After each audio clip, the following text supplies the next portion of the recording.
So to fix your eFootball install problem, what you need to do is you want to go to the settings of your phone. Once you're on your main page of your settings, you want to scroll down and you'll find apps there.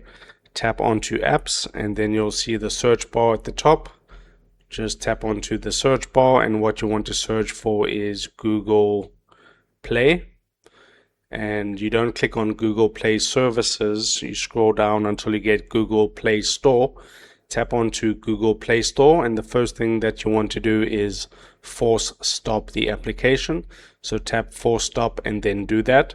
Then scroll down and then tap on storage, then clear the cache and clear the data right there. Okay, once you've cleared the cache and cleared the data, go back and then scroll up and then click on permissions. And you want to make sure that you enable all the permissions. So I'll go, for an example, contacts and accounts, that's not allowed. You want to make sure that you allow all the permissions. Location, you can put ask or allow when using the app and then go back. And then you want to make sure that you enable all the permissions.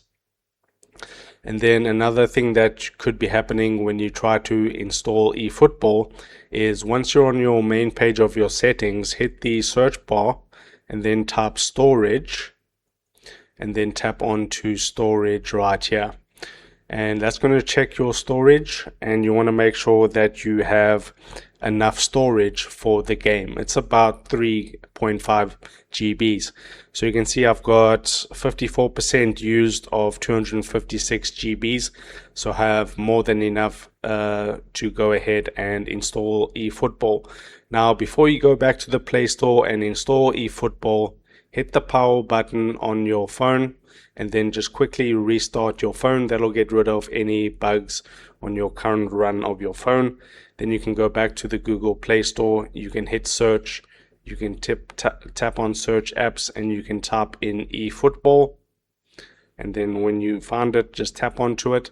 And then you can try to click on install again, and that hopefully should have fixed your problem. I have it installed already, so I'm not going to install it again. So that's it. If this helped you out, drop a like on the video and subscribe to my channel.